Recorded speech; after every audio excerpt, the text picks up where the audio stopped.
श्री स्वामी समर्थ. होळीच्या व धुलीवंदनाच्या सर्व ताईंना खूप साऱ्या शुभेच्छा. तुमच्यापर्यंत हा व्हिडिओ यायला खूप उशीर होणार आहे. कालचा पूर्ण व्हिडिओ पाहिला त्याबद्दल सर्व ताईंचे खूप खूप धन्यवाद. काल केलेल्या कमेंटबद्दल खरंच तुमची मनापासून खूप आभारी आहे. काय होतं ना ताईंनो, मला खूप राग येतो, पण तुमच्या कमेंट जेव्हा मी वाचल्या ना त्यावेळेस माझ्या मनामध्ये जो काही राग होता तो सर्व निघून गेलेला आहे. तुम्ही खूप समजवून सांगता. जेव्हा मी तुमच्या कमेंट वाचल्या तेव्हा माझा राग जो काही होता तो सर्व निघून गेला. पण काय होतं ना ताईंनो, जर मला कोणी काही मागितले तर मी सर्व काही द्यायला तयार असते, पण असं न सांगता जर नेले तर मला राग येतो. एवढंच मला तुम्हाला सांगायचे होते. असं चला, बऱ्याच वेळा हा कार्पेट झटकताना मी तुम्हाला दाखवलेले आहे. तो कार्पेट झटकला की त्यातून वाळूसारखे बारीक कण पडायचे, त्यामुळे मी तो आज घरीच वॉश केलेला आहे. तसा तर तो बाहेर वॉश करायला देतात, पण मी तो घरीच केला.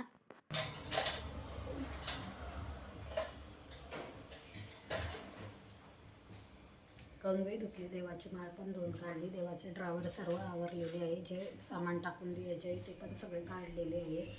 कार्पेट धुवून टाकला. सकाळपासून आज बरेच कामं झाले. चला ताईंना अजून स्वयंपाक करायचा आहे. रात्री कितीही भांडे घासून ठेवले तरी पण सकाळी खूप भांडे पडतात. एवढे भांडे कुठून पडतात तेच कळत नाही.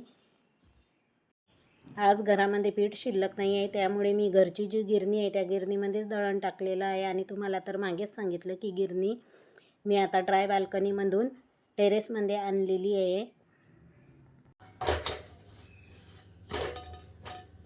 चपात्यांसाठी पीठ मळून घेतलं. मटकीची भाजी माझी झालेली आहे. आज घरीच दळण दळलं.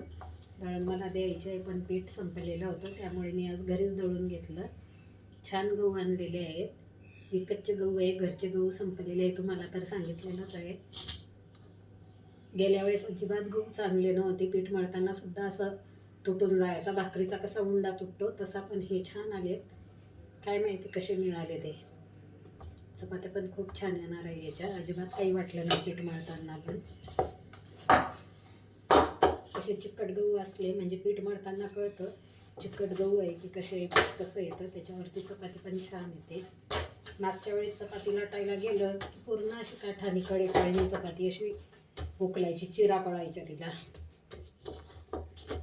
चला पटकन आता चपात्या करून घेते, खूप वेळ झालेला आहे. टेरेस मी धुतलेला होता, तिथंच मी गिरणी लावली आणि दळण दळलं. पूर्ण पिठाचं उडालेलं आहे. परत मला आता पुसून घ्यावं लागणार आहे. आता पुसूनच घेणार आहे, कारण धुतलेलं तर पहिलंच आहे. जर नाही धुतलं किंवा नाही पुसूनच घेणार आहे. धुणार तर नाहीच, तर पूर्ण पिठाचे पाय घरामध्ये येतील. धुणं भांडी, सकाळची चहा पाण्याची भांडी, धुणं पुसून पूजा सर्व झालेलं आहे. आता पटकन चपात्या करते आणि स्वयंपाकाची भांडी घासून घेते. चुलबुल्या उतर खाली, उतर.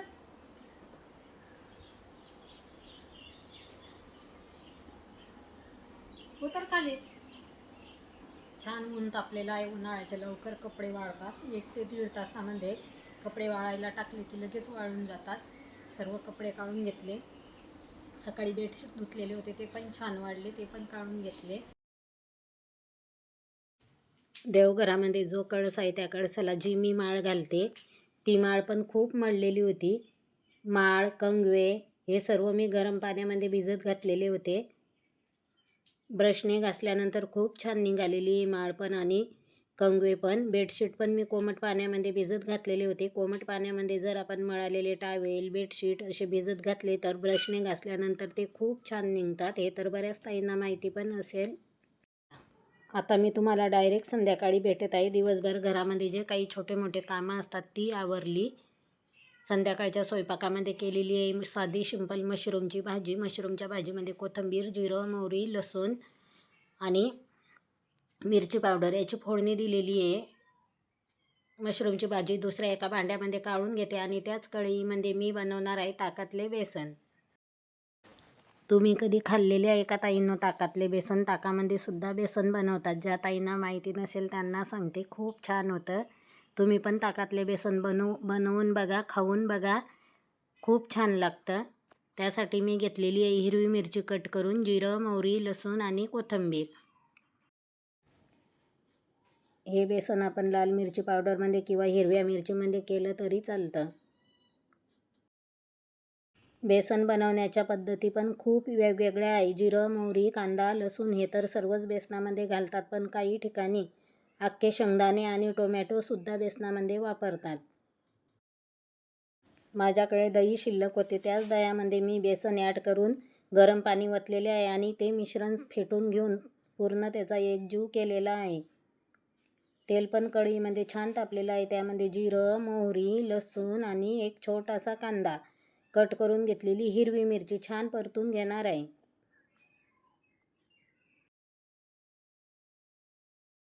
जिरं, मोहरी, कांदा, लसूण लालसर रंग येईपर्यंत परतल्यानंतर त्यामध्ये टाकलेली आहे अर्धा चमचा हळद. हळद मी तेलामध्येच टाकते, बऱ्याच ताईंना माहिती असेल. इथं मी कोथिंबीर पण तेलामध्ये टाकलेली आहे.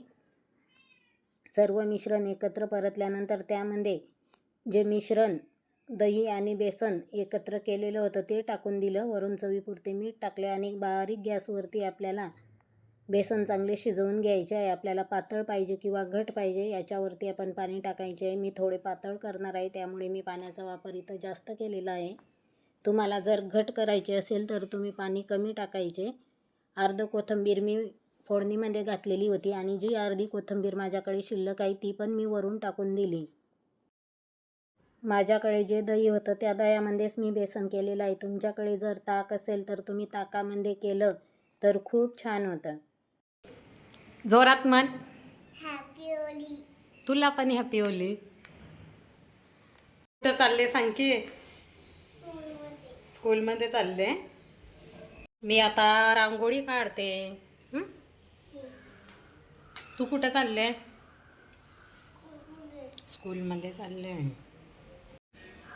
सकाळी सकाळी रुद्रानी भेटली, ती चाललेली आहे स्कूलमध्ये आणि मला म्हणती हॅपी होली. सगळ्यांना म्हण, मला सगळ्यांना हॅपी होली.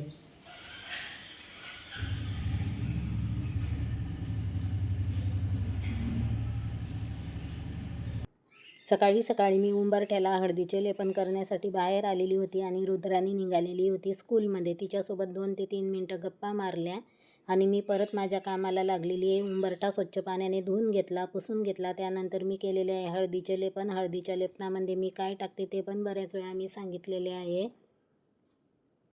अमावस्या, पौर्णिमा, गुरुवार, शुक्रवार, मंगळवार हळदीचे लेपन मी करते. रोज केले तरी पण चालतं, पण मला एवढा वेळ नसतो, त्यामुळे मी पौर्णिमेला, अमावस्येला, गुरुवार, मंगळवार किंवा शुक्रवार ह्या दिवशी करते.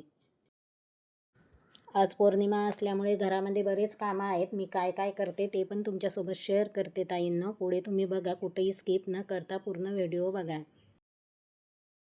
असं म्हणतात की आपण आपल्या दारामध्ये रोज रांगोळी काढावी, पण आता ते शक्य होत नाही धावपळीच्या युगामध्ये. त्यामुळे रेडीमेड रांगोळ्यासुद्धा मिळतात. ज्या ताईंना शक्य होत नसेल त्यांनी त्या घेतल्या तरी पण चालतात. उंबरठ्याला हळदीचे लेपन केले, दोन्ही बाजूने लक्ष्मीचे रांगोळीने पावलं काढले. खाली पण मी खूप सुंदर अशी रांगोळी काढली होती. छाप्यानेच काढलेली आहे बरं का ताईंनो, हाताने नाही काढलेली. पण आमच्या म्याऊच्या पिल्लांनी सारखं आत बाहेर करून करून ती रांगोळी मोडून टाकलेली आहे. जरा जरी दार उघडं ठेवलं तरी पण ते आता बाहेर पडतात. त्यांना आपण एका जागेवर नाही ठेवू शकत, का तर ती आता मोठी होत चाललेली आहे. त्यामुळे त्यांनी ती रांगोळी मोडलेली आहे. तुळशीची पूजा, उंबरठ्याची पूजा, दारामध्ये रांगोळी सर्व माझं झालेलं आहे. त्यानंतर मी आलेली आहे देवांना स्नान घालण्यासाठी.